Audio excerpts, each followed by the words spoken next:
Welcome back to the morning show here on Arise News. It's now time to take a look at news stories making headlines around the globe today. Now, here in Nigeria, the ongoing battle between the Department of State Services, the DSS, and the publisher of Sahara Reporters, Omoyele Sowore, continues. The former presidential candidate and his co-defendant, Olawale Bakare, were first detained in August after Sowore called for a protest of revolution. Now, the secret police had released Sowore after 124 days in detention after an ultimatum by a federal high court in Abuja. But in less than 24 hours after he was freed, the agency did rearrest him. This has sparked outrage within and also outside the country. Meanwhile, the Department of State Services have denied rearresting Sowore in the courtroom, insisting that he was arrested outside the court.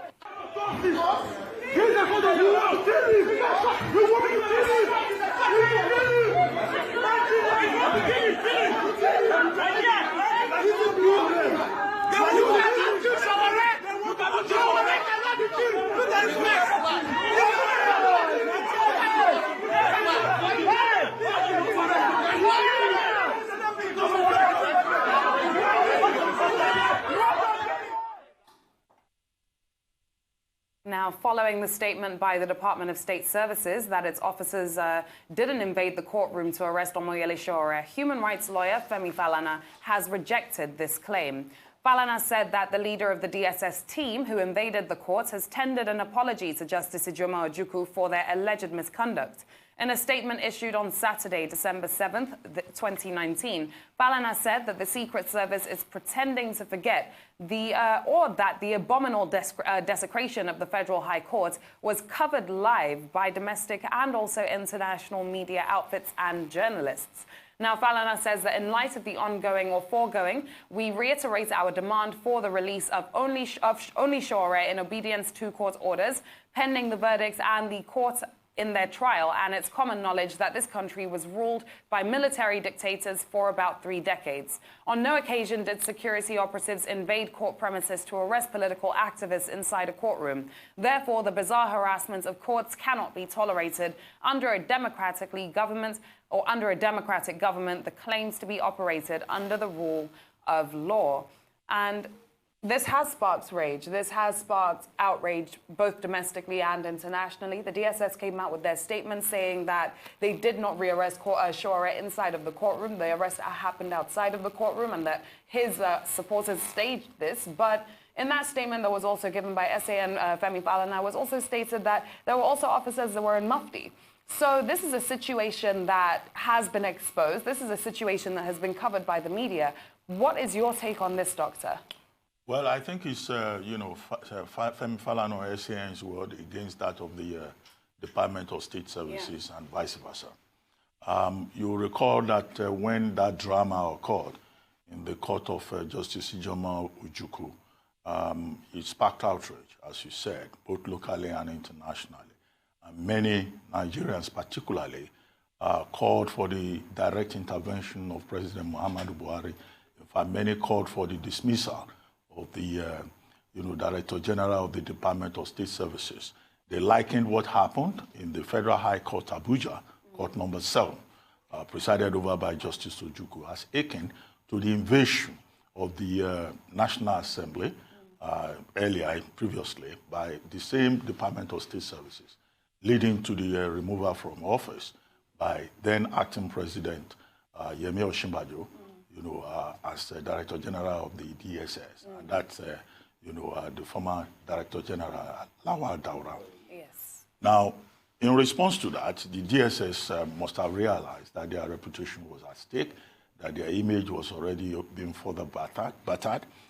They had tried to draw mileage from the eventual release of Omoyele Sowore on December 5, after Justice Ojukwu gave a 24-hour ultimatum, and the judge in court had praised them, only to ruin all of that by getting involved in that drama. So they tried to distance themselves.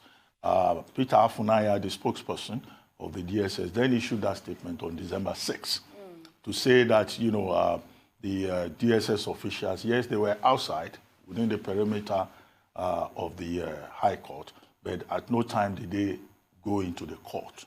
And that this was an orchestrated drama by Sowore and his people.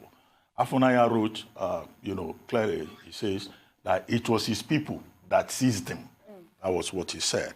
And he said that this was an act of mischief, propaganda, and an attempt by Sowore and his supporters to bring the DSS to disrepute. Now, he also stated in that statement that after Sowore was released, he was still threatening to cause anarchy, and that he addressed a group of persons at Transcorp Hilton, where he restated his commitment.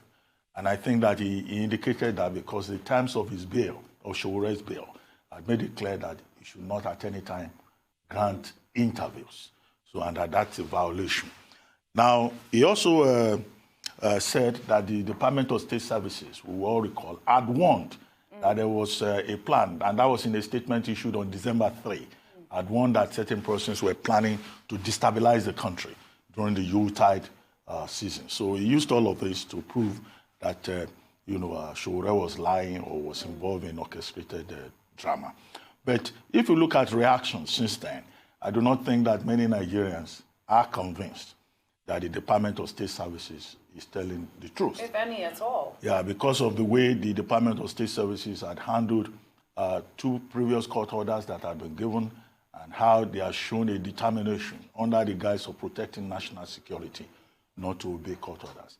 At the point they finally obey a court order that had been given as far back as October 4, they had already lost face with the public. So that press statement didn't quite do much in terms of damage control, in terms of promoting or protecting the reputation of the Department of State Services. But even more damaging was the statement, the rebuttal, that now came from Femi Falana, SAN, in which he stated all the grounds articulated by Peter Afunaya on behalf of the DSS. Yeah. And he tore those claims apart. And he made it clear that, in fact, when they were in court, they had informed the court that the DSS was planning to rearrest Sowore and invade the court. And when this was, brought to the attention of the judge, said no, she didn't think that would happen. The counsel for DSS also denied it. But eventually, there was this commotion in the court, and the judge was said to have summoned to her chambers the counsel for the DSS and asked to see the head of the SSS team, the DSS team, within the court premises. And that was when, Femi Falana said the head of the team apologized in his presence and in the presence of the counsel to the DSS. And the judge ordered that the DSS officials in court should be withdrawn, and that was complied with. So, Falana was just reporting the situation that transpired.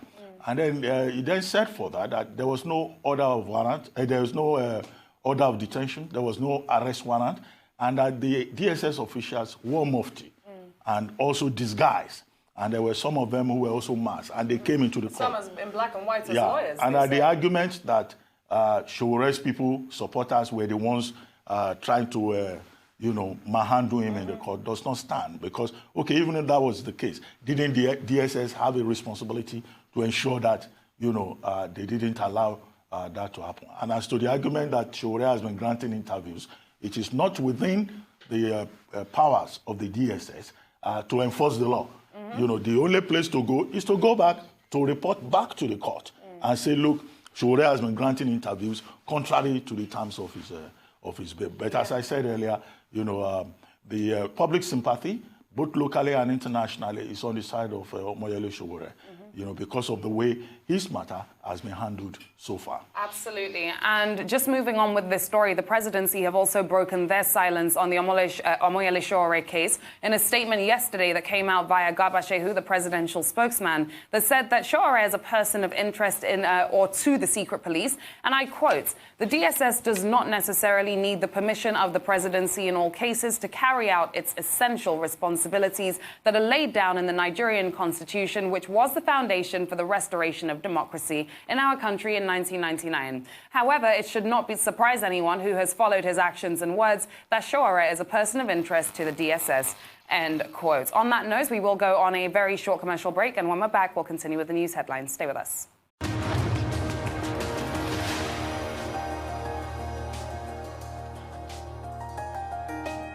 Welcome back to the morning show here on Arise News. We're still on the news headlines, and before we went on a commercial break, we were touching on the comments, or rather the statement that has come out via the presidency with regards to the Omoyele Sowore case, in which Garba Shehu gave a statement that didn't necessarily sit well with many people. But Doctor, what is your take on what the presidency has to say?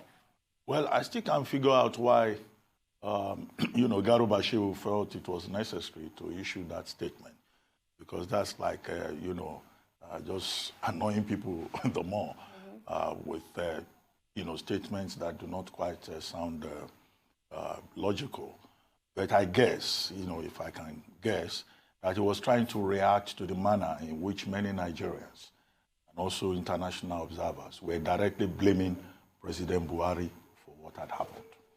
And persons, were saying that, look, the president of Nigeria should act in the matter and, call the Department of State Services to order. Some even went for that to ask that all lawyers in the government, including the vice president, should be sanctioned by the Nigerian Bar Association for them to be in the government where the vice president is a senior advocate and there are other senior lawyers.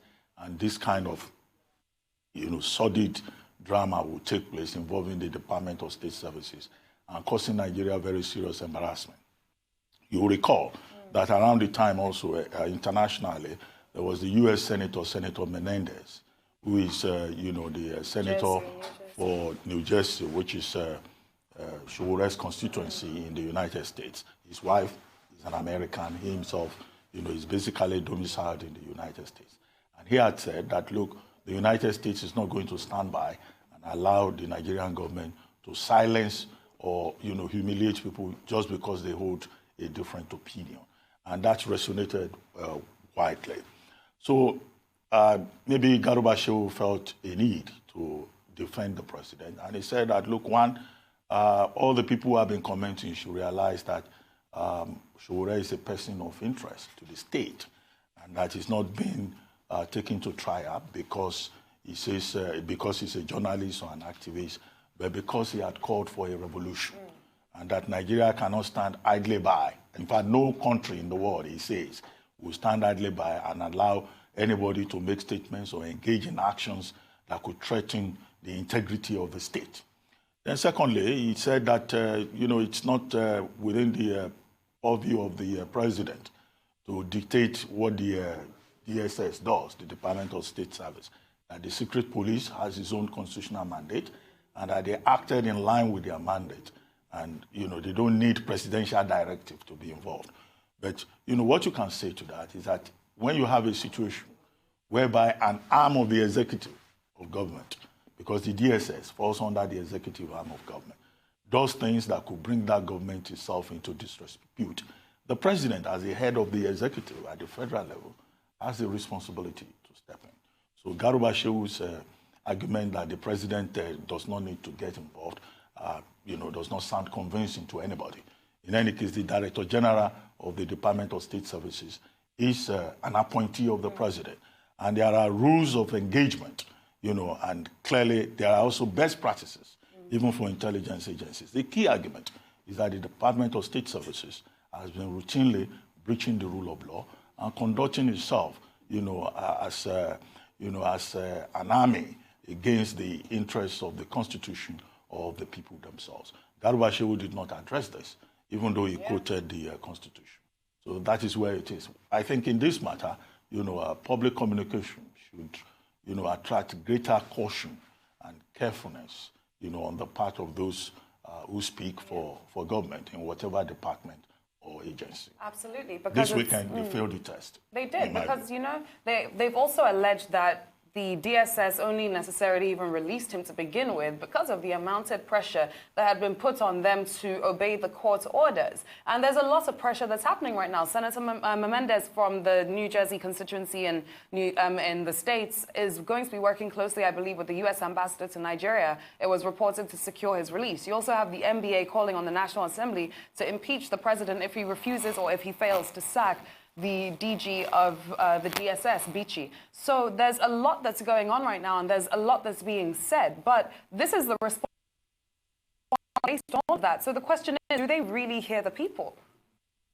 That's the point, because public opinion is important. Yeah. While nobody is above the rule of law, at the same time, the state also has a responsibility to respect the rule of law. Absolutely. Moving on to our next headline. Now that the United States Department of State and Human Rights and Labor Twitter have condemned the rearrest of pro-democracy campaigner and journalist Omoyele Sowore. So in a post on Twitter on Sunday, the U.S. government said, in quotes, "We are deeply concerned that Sowore has been redetained in Nigeria shortly after a court order that he be released on bail. Respect for the rule of law, judicial independence, political and media freedom, and due process are key tenets of democracy." So that's still on the story that we're just discussing. To add more to what the United States has to say, Doctor, do you want to touch on that, or? Well, just to say that, look, the statement by the Department of State came shortly after the statement by Senator Menendez, and that was issued yesterday. And it was also, on Twitter. And the whole point, you've already read out the whole point about the rule of law, about judicial independence, about the integrity of the democratic process in Nigeria, about the need to open up the space, the political and civic space in Nigeria. Those are the points, and you can be sure that the Nigerian government should take special notice of this, that the international community is watching. And Sowore has become not just a person of interest to the Nigerian state, but also to the international community.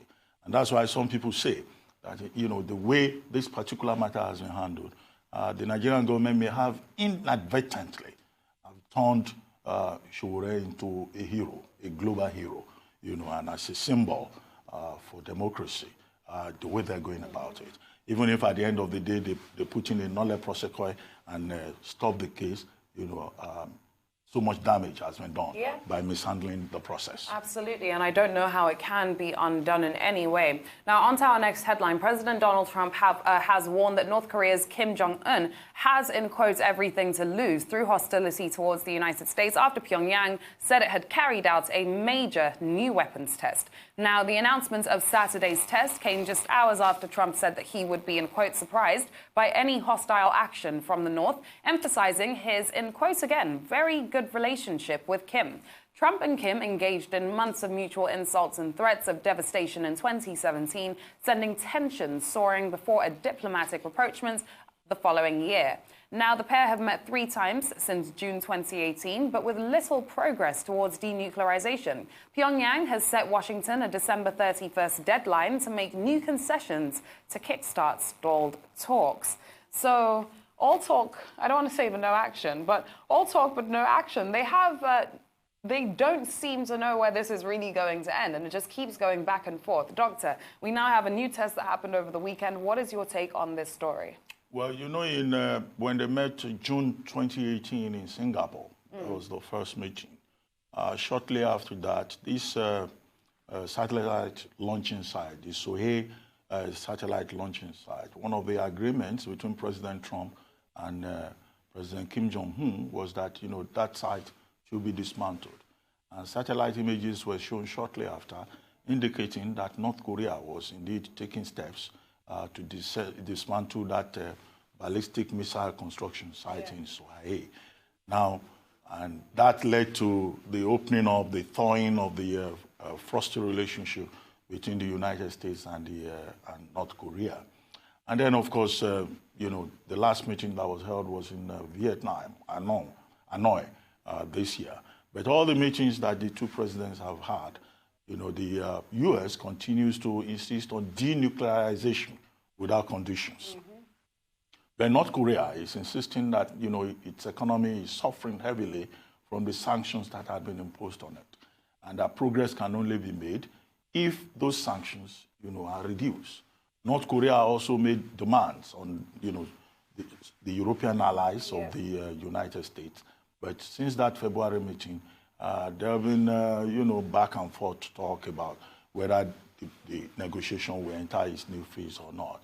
And then, of course, when later in the year, there was this war games between the U.S. and South Korea, the North Korean president then decided to carry out a number of missile tests, around the Sea of Japan, which, caught the attention of not just the United States, but also South Korea and also Japan and also Russia. But the U.S. didn't consider those missile tests of any threat because they were not long-range missile tests. Yeah. And now, this Saturday, you had these tests that are taking place at the Sohai satellite launch site. And the fear is that, the engine, they may have engaged in testing an engine that could use solid fuel and which could aid the mobility, of an interballistic long-range missile. And don't forget that North Korea had made two statements. They had said denuclearization is off the table because the U.S. is just using so-called discussions with North Korea to satisfy a domestic political agenda. And, they also made it clear that they will send a gift, a Christmas gift to the United States. So I think this time around, the U.S., for obvious reasons, is taking that threat seriously. Yeah. Defense Secretary Expar tells us that, they already have the results of the test that they have considered, and they and their allies will look at it. He made a point that NATO, Japan, Russia, and South Korea are on the side of the United States in this matter because there is a consensus about denuclearization in North Korea. But North Korea is looking for concessions that it's not getting. But we just hope that, all of this will not lead to tension in the Korean Peninsula. Only a few days ago, there was a meeting between Russia and South Korea, and the focus was, North Korea, what could be done. And Japan had also been part of that meeting at a point, and China also, because it's in the interest of everyone in the Korean Peninsula that there is peace. So let us hope that diplomacy will prevail at the end. But President Trump, of course, confessed the point about domestic agenda. He said Kim Jong-un is my friend. We have a special relationship. He knows I have an election. Your friend threatening you with a Christmas gift. He knows I have an election next year. I hope he will not interfere with that. But let's hope that there won't be a problem. Yes. Honestly, let us hope. That is all that we have on the news headlines.